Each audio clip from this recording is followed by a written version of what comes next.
Nick, do you have any, maybe some good examples on ChatGPT if, say, being specific, like you're an event marketer, you're working at a corporate company, right? You're running events, whether it's host events, whether it's trade show booths or however. What would be a way that like an event marketer would utilize something like this to speed them up, make them more efficient? What's an example maybe we could show them? Yeah. So, I mean, I like to take survey data, which, is great to have, but ultimately once you get to like line like 12, you're like, I can't read this anymore. I don't know what this means. It's too much. It's overwhelming. Nice to have, but et cetera. Now look at this prompt. Can you organize these post-event survey submissions into corresponding elements of an event, right? So put this into something that matters, like I can use. So you're What do taking we all got? of the answers, Nick, from what I'm seeing. You're taking all of those 100 answers submissions. out of your Yep. survey and you're putting Yep. them into ChatGPT. You're all the submissions from that survey. Yeah, it's going to read it and it's going to organize it in ways that I actually use it for. So it'll say, give it to me in and organize just the top most important median information and put it into segments of the event itself. So Oh, I want to wow. know, yeah, Look how what it's did we do with the breaking keynote out speaker? keynote, breakout, Yeah, panel, networking, workshops. It's actually drawing. That's pretty cool. yeah, It's and then you get to have conversations with it, right? So you can say like, and like the kind of stuff, and I'll just stop like that. But so like using this data, I mean, it just what organized the information for you. It problem took 100 is submissions and basically organized and summarized it. yeah, using this data, what are the three easiest problems to solve?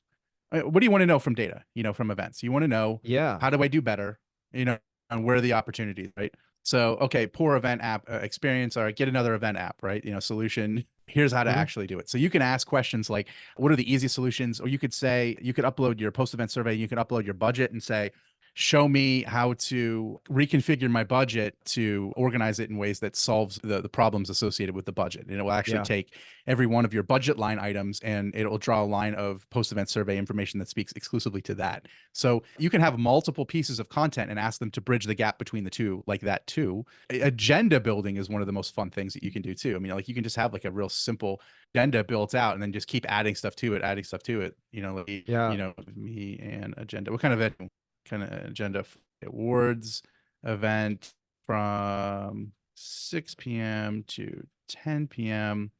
that has networking and is for tech professionals. And you'll find out that it'll give you the bare bones of that. And then you can iterate on this. It'll give you, a bunch of different timings and stuff like that that are typical for events. And then you can start copy and pasting this. And then it's like one of the iteration is give me this in a table format. So this is done running. It'll organize this into a table. I can export this into with ChatGPT 4. I could take it and put it into a deck. Mm. I can merge another document with it. But I go into a meeting. If one of the meetings that I had this week was I design an agenda. If you start from scratch, you're wasting your time. If you do this, and this isn't going to be perfect, but now you're starting from five steps ahead. And you know what you do with your time in that meeting? You have a better meeting that's more fruitful. You can just keep iterating with this too. So I like to do like even if you keep this conversation going, you can, go back to it and say, okay, now take the post event data and this agenda I just built and make sure that we don't violate anything that they said in the post event data. Like in this whole Yeah. thread, we can continue to add documents that were in there before and just build on it, build on it, build on it. So right, Nick, yeah, right now, Wendy, are you on the I paid am in the paid version? Yeah. version. Okay, that's what I Yeah, thought. I Yeah. am. Mostly because I wanted to show you like what the fullest capabilities are. I mean, one of the main things that you get from the paid version is that you get, and this is why it becomes like, I would tell everybody, get the paid version and play around with it for a little bit and to see if you can get hooked on it. There's going to be something in this store that is going to be, the most valuable tool that you would spend $20 alone on. Like this is a good example of an app that allows you to create diagrams based on other data. So I could put all that post-event survey data in there.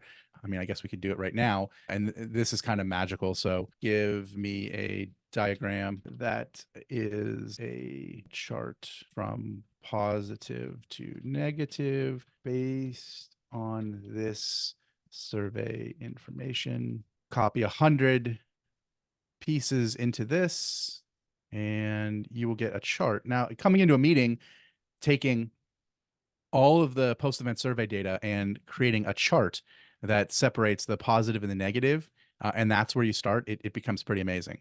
So I'll have that cooking while we're doing some other things. And like, you can also use the paid version to do DALL-E, so which is their image generator. So the prompt I'm doing right now is a photorealistic image of a trade show booth at a major trade show where someone is handing a business card to a professional wearing a lanyard, right? So it's going to cook that over here. It's going to start building me a diagram over here. I mean, these are the kind of things that I'm one person, and I'm not only the assistant You idea have you this had, but you all, know what? Now I have specialists. Yeah, yeah, like I have it's a all kind of designer over cooking. here. Yeah, exactly. I have a Yeah, designer over here, and I have someone who does charts and diagrams over here, and I have a copyright over here, and I'm just in ChatGPT. You know, these are yeah. just different tabs running different things for me. And like this is what our day is going to be like. You know, like this is okay, my designer just got, back this to me. You know, so now I have something I can use for my social media, right? I mean, like this is great. Like this Yeah. is ultimately if I wanted to tell a story about like why do people do business with people, like Yeah. we Wow. trade show booths matter because it's where trust is accelerated. Now I got a social media post and an image to illustrate that. And that took me, 30 seconds while I was, also putting together some of these diagram things take a lot. It's analyzing 100 pieces of content and then it's sorting it into positive to negative and also creating the actual images for that too. But I would say the paid version is great because there is hundreds and hundreds of like really like AI voice synthesizer. You wanted to turn that image into what's going to be next, which is this is the next level. This hasn't been released yet. This is Sora for OpenAI. This will be where the prompt is a stylish woman walks down a Tokyo street filled with warm, glowing neon animated city signage. She wears a black leather jacket, long dress, black boots. Wow. All that prompts right there, You're just and it describing it. generates You're this. you're describing it, and Yeah, just describing it. it's creating it. Yeah, Nick, I think the one thing, like just as we're we're running through all this, it's super cool. I mean, I think it's great that when you initially started, as we were doing this, you put a bunch of survey data into ChatGPT, right? Which a lot of event marketers have. They're all getting surveys using Survey Monkeys, using software, whatever it is they use to get their survey, Excel. So you're taking this data, you're putting it in. It then gave you a summary.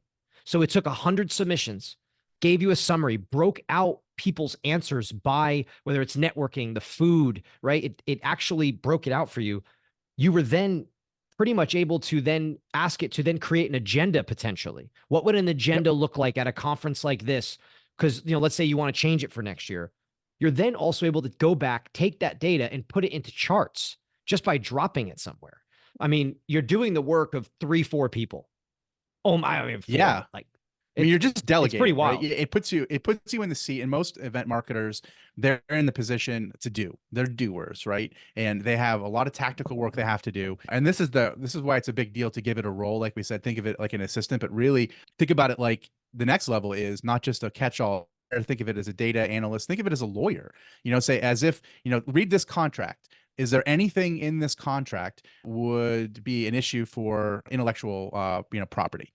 Like, as if you were my lawyer, give it that, Mhm. opportunity. But So yeah, like I looked at that same survey data and asked it like what would matter the most to a CEO, so then you can create an executive summary for a CEO, or you can design for those people. Like all of this is just, it makes that data come alive, because if I look at it as a spreadsheet, well, yeah, I mean, who wants to read this? Are you kidding me? Like no, you don't. I instantly go blind to this. But if I want to ask So it Nick, if questions, then I'm in. if an event marketer was doing an event at a hotel, right? So doing an event, they get the contract, they could basically drop that contract into Chat GBT and basically ask questions like, is there anything here I should be concerned with? Is there any, right? Like you can prompt questions Yeah. to have it review the contract for you. Absolutely. You can ask it that. You can ask, is there any additional clauses I should add? I'm particularly concerned about these things. I'm in this industry. What is to all of those like plain language? Because also what it's doing ultimately is it's translating. And that's what the transformers in the T really stands for, is it's doing translation. Legalese is a language. I don't speak it. I speak basic English. So I want to be able to my basic language and turn it into legalese, and it can do that. I mean, I find that kind of stuff to be super interesting because it's making what was normally opaque for me, making it in something that is actionable and valuable, and it also teaches them as a way to explain some understanding of it can things. So think of it like, you're at a table and normally you're sitting at the table by yourself.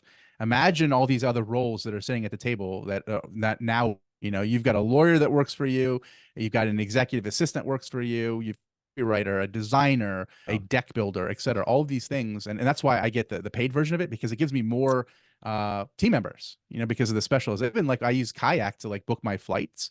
And I can give it in plain English. I've got to be here at this day, this day. I don't like red eye flights. I have to at least be there. I need to have time to do that. Like I can just absolutely just say all this stuff out loud.